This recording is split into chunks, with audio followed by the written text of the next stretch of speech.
আমি এখানে দেখিয়েছি বেগ ইকুয়াল টু দ্রুত বাই সময়। স্পিড অ্যান্ড ডিসট্যান্স রিলেটেড যে ম্যাথগুলো পরীক্ষায় আসে, তাই এই একটি মাত্র সূত্র আয়ত্ত থাকলেই খুব অল্প সময়ে করে ফেলা সম্ভব।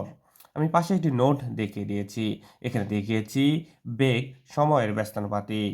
অর্থাৎ বেগ যদি বেশি হয় সময় কম লাগবে, বেগ যদি কম হয় সময় বেশি লাগবে। এবং দেখিয়েছি কিলোমিটার পার আওয়ার কোনো একককে মিটার পার সেকেন্ডে পরিবর্তন করতে গেলে 5/18 দ্বারা গুণ করলেই হবে। অনুরূপভাবে মিটার পার সেকেন্ডকে যদি আমরা কিলোমিটার পার আওয়ার এককে কনভার্ট করতে চাই, তাহলে 18/5 দ্বারা গুণ করতে হবে। বেগ বিপরীতমুখী হলে আমাদের দুটো বেগকে যোগ করে নিতে হবে। বিপরীতমুখী বলতে আমি এই তীর চিহ্ন দ্বারা বুঝেছি। অর্থাৎ এই দুটি বস্তু যদি পরস্পরের দিকে ধাবিত হয়, তাহলে এই দুটি বস্তুর বেগকে তখন যোগ করে নিতে হবে। বেগ যদি সমমুখী হয়, অর্থাৎ একই দিকে দুটি বস্তু চলমান, তাহলে সেক্ষেত্রে দুজনের বেগ বিয়োগ করে নিব। কোনো দিক যদি বলা না থাকে, সেক্ষেত্রে আমরা দিকটিকে সমমুখী ধরে অঙ্ক করে যাব। ট্রেনের দৈর্ঘ্য সবসময় যোগ করব, যেহেতু সকল ক্ষেত্রে দুটি ট্রেন পরস্পর নিজের দৈর্ঘ্যকে অতিক্রম করে।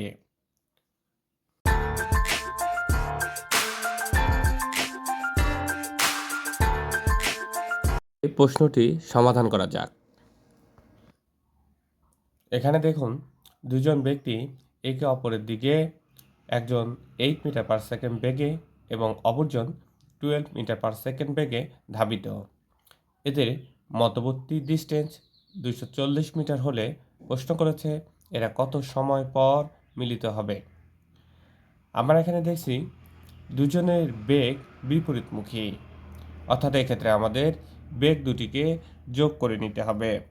এখানে আমাদের বেগ হবে তাহলে V equal to 8 metre per second plus 12 metre per second equal to 20 metre per second,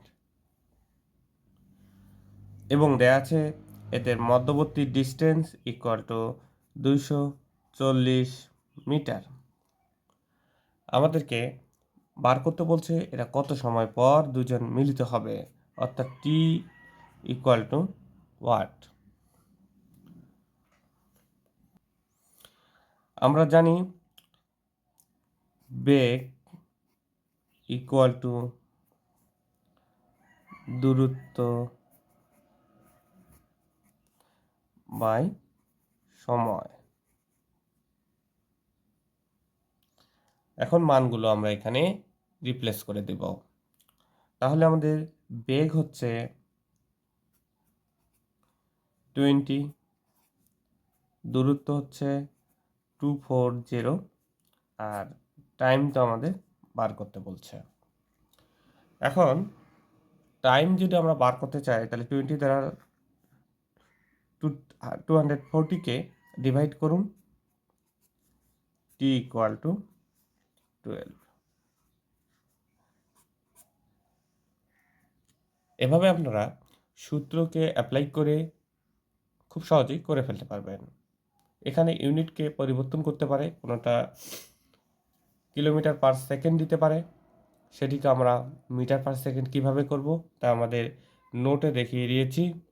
note 7টি এবং এই সূত্রটি ভালো করে মেমোরাইজ করা থাকলে স্পিড অ্যান্ড ডিস্টেন্স রিলেটেড ম্যাথগুলো খুব সহজ হয়ে যাবে।